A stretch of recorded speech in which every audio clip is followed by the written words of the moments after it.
All right, guys, so we're day 3 right now. Start getting the ball rolling here on teaching some actual obedience training with these two. Progressing really nicely. So far, we've kept the first 2 days really slow from the standpoint of we haven't really worked commands. We've just taught a basic understanding of the leash. We've started to establish some consequences for things like jumping or pulling a little bit on the walk. We got them past their walking issue, so they'll walk with us now. We confirmed that they will walk out in public in a brand new environment around tons of distractions that otherwise they would have frozen up and need to get picked up and carried to get them to start moving. And overall, they're doing really well. So today what we're going to do is we're going to start getting the ball rolling on some obedience stuff. And the first stages of that is doing formal leash pressure training. So our obedience program starts with making sure the dog has a solid, concrete understanding of leash pressure, not just in conjunction with as I move around, feeling the leash pressure and moving with me, which obviously we've kind of established and they've done pretty well with, but also in conjunction with getting into different obedience commands, whether it's sit, down, getting on a bed, coming to us, heel position, any of that kind of stuff. So we're gonna start rolling through that. So what we gotta do here first is we've gotta start getting them fitted up with a pinch collar. So got a pinch collar here, obviously something new you can tell he's pretty apprehensive of, no big deal. Start to get him used to the process here. And what I'm gonna do is just size this up to him. I'm gonna kind of keep him in one spot, make sure he can't get away from me, and then we're gonna work on moving this thing towards him and making sure he realizes that he can't get away from it. Now, I'm not being too intrusive with it, but we know that he has big time fear of new objects, so I'm just making sure that he can't dart off when he feels that pressure. Just getting him used to the kind of sensation near him.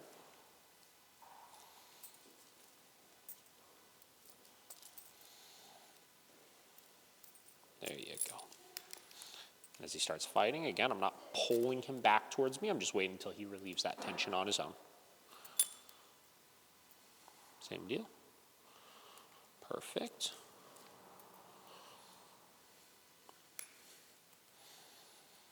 There. Oh. There you go, buddy.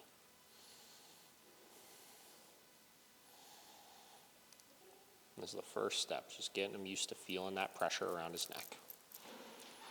There we go.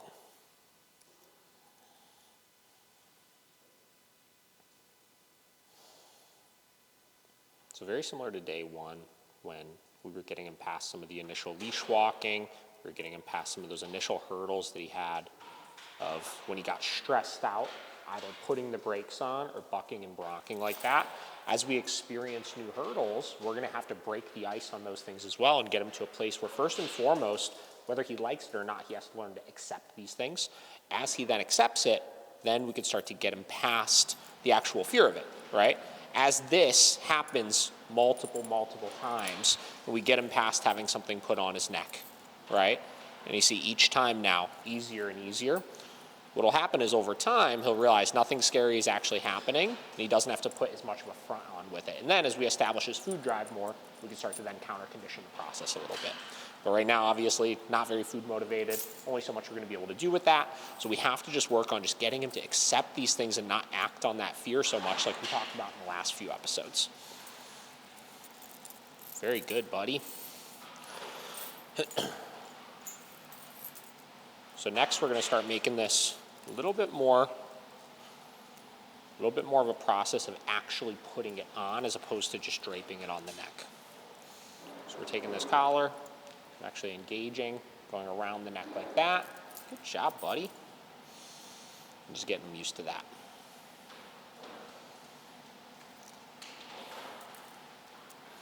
Same deal, taking the collar, going around the neck.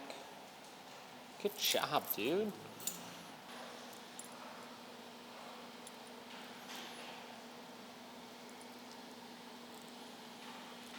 Good.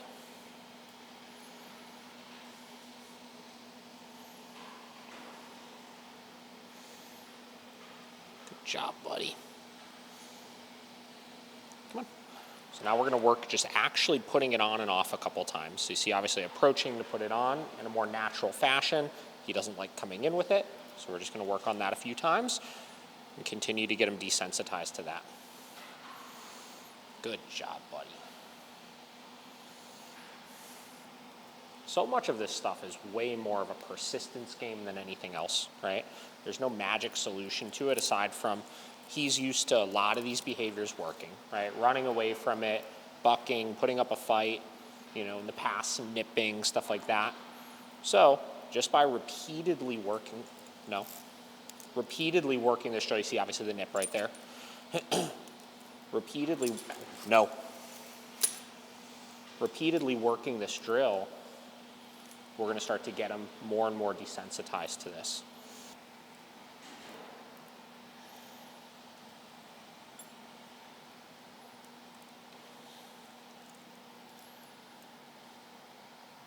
So persistently try until you get it on.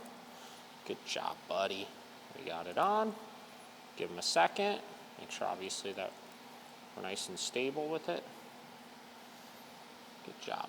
We can pop it off again. We'll keep drilling that.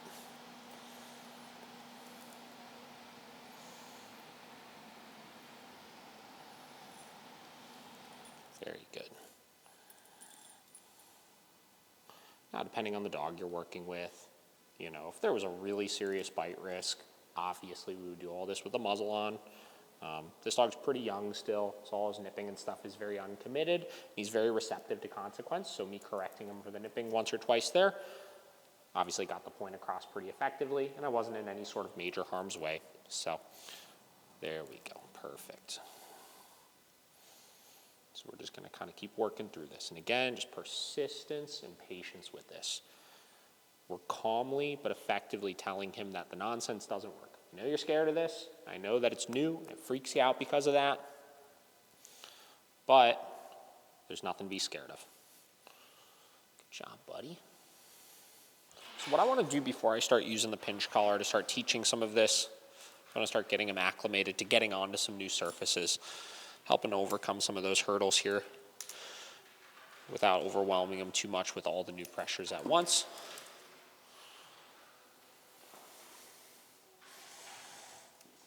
Good job, buddy.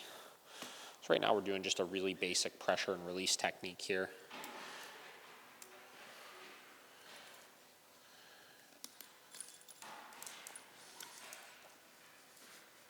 There we go. Where I'm just teaching him any sort of contact with the bed is what pushes him past and turns that pressure off.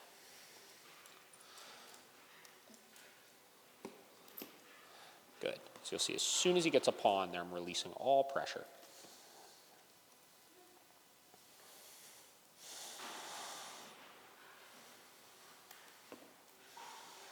Good.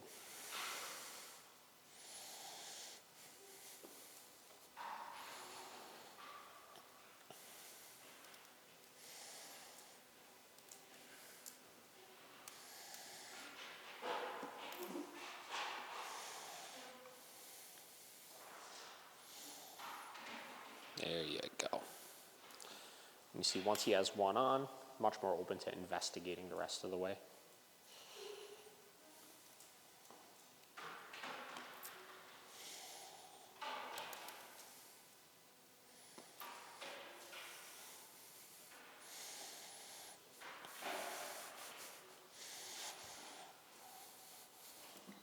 Good job, buddy.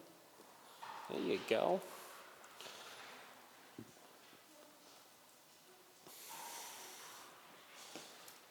There you go. And what we should see is each time this gets easier, it requires less pressure in order to get him to do it, and he starts becoming more confident in the object that we're asking him to get on then at that point.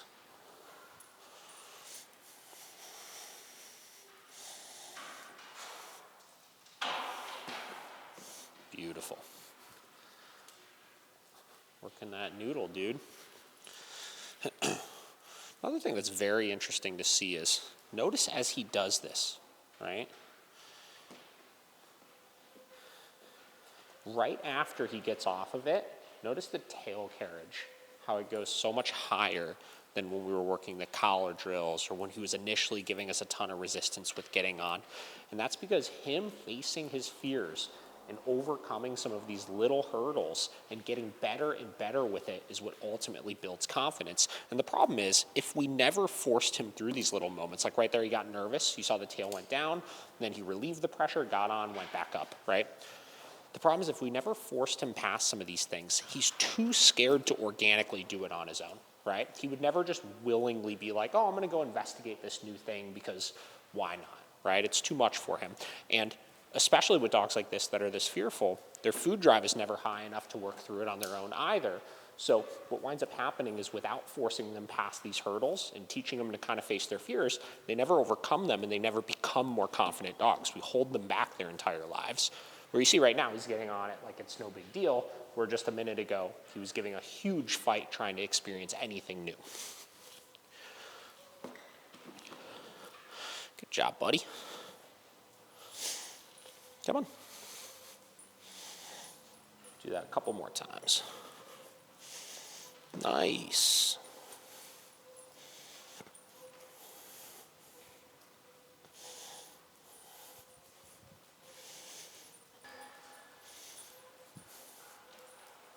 Good job, dude. Nice. Very good. You see the panting, right? A little bit of stress panting, but also just tired due to the engagement required in order to work through some of these things. So what we're going to do next year is we're going to generalize to the other one, and we're going to see if we can get him just as confident hopping onto this one here, and if he gives us as much of a hard time with it initially.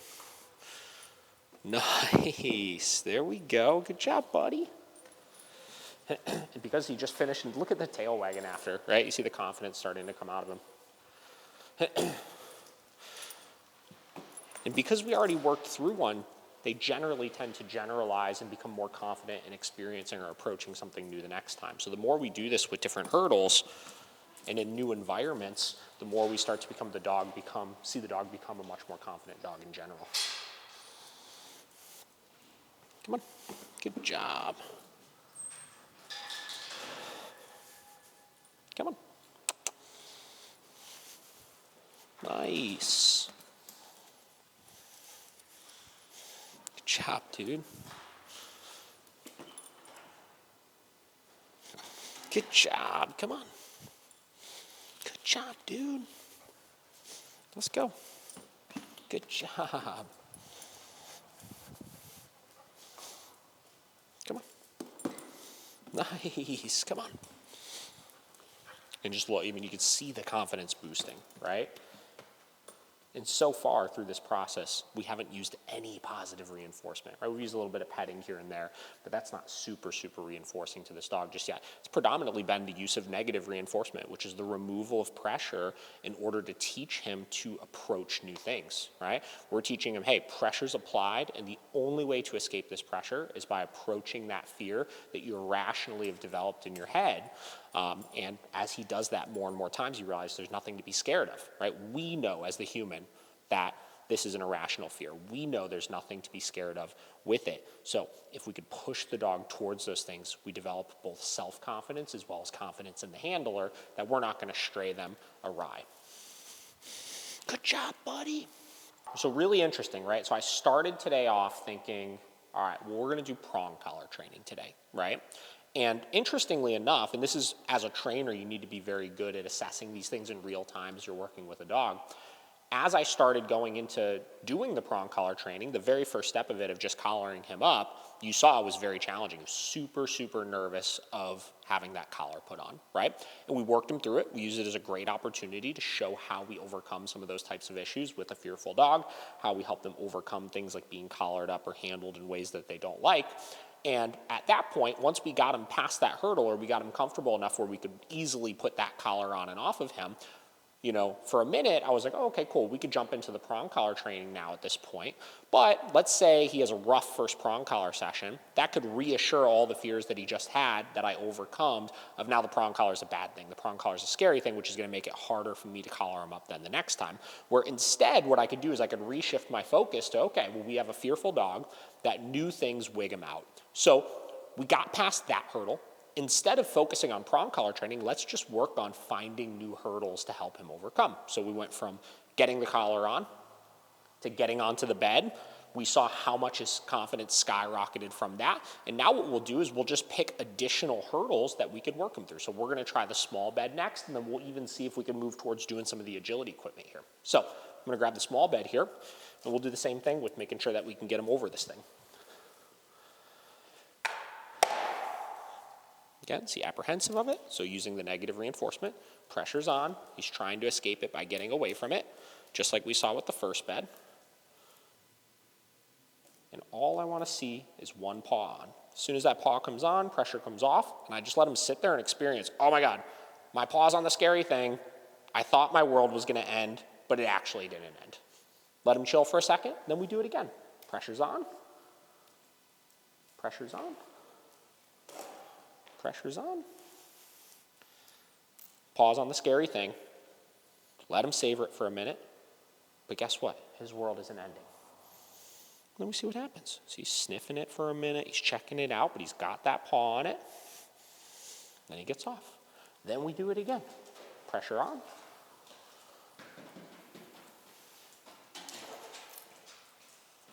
That time, 4 paws on it.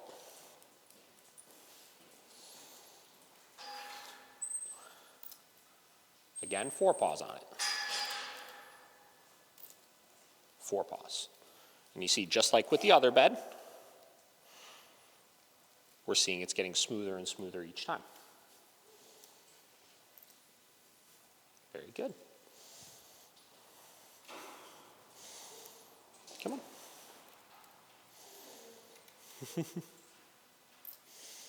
Very good. Good job, buddy. Very good. Just repeatedly getting over it. I don't have any expectation of him staying. I'm not working obedience right now. I'm just working on getting him used to getting onto weird surfaces. No expectation of how long. Just getting used to doing it and trusting the handler and following the direction that I'm giving him, regardless of where it's going. Very good. Come on. Nice. Come on. Beautiful. Good job, buddy. And again, you see now the confidence starting to come back up again as he does it successfully. Good job. Come on. Nice. Let's try this one. Good job. Then let's go back to this one. Good job. And then let's go to this one.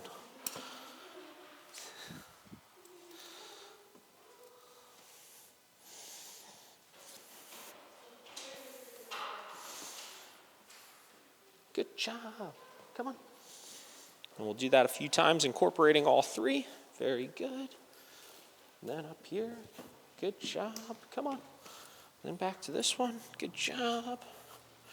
And back to this one. Good job. Come on. Good. Still good at tripping me, dude. We're going to work on that soon. Come on. Good job. There you go. Come on.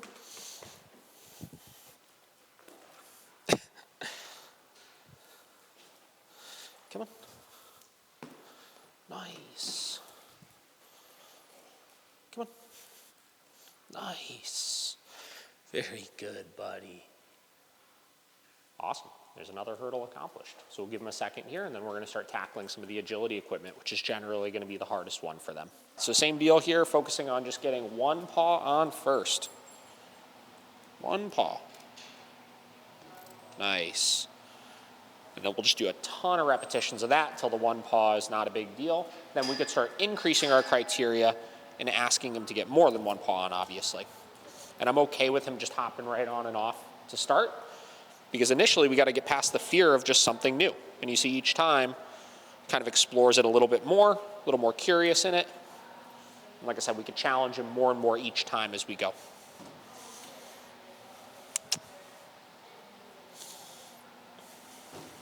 Good job, buddy.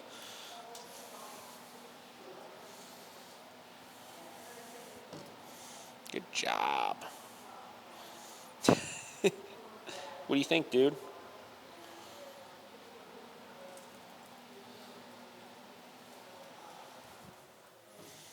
Good job. Good job, buddy. Come on. I said no thank you. Come on.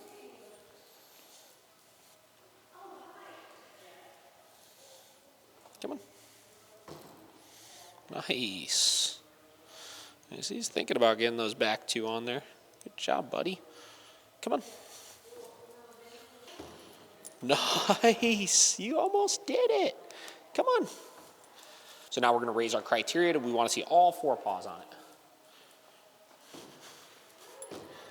Come on. This is just a game of pressure and release. That's all this is. Come on.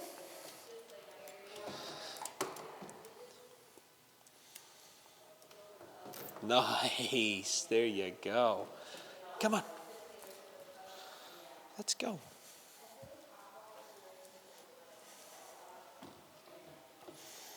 Nice. Good job, buddy.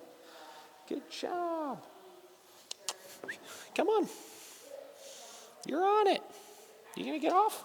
Woo!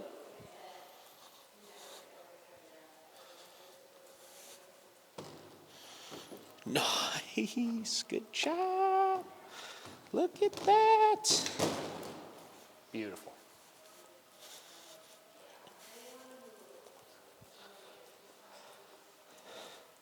Come on.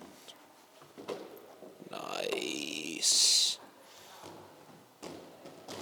So now we're going to keep getting reps until we see the confidence come up with that.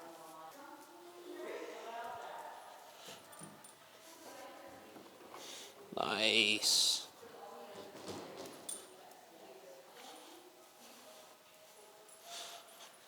Ooh, let's try this. How about this one? Nice.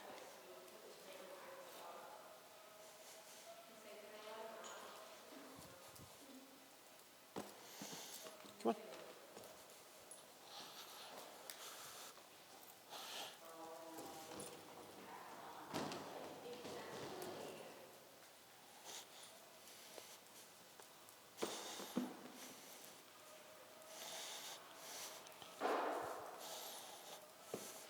Come on.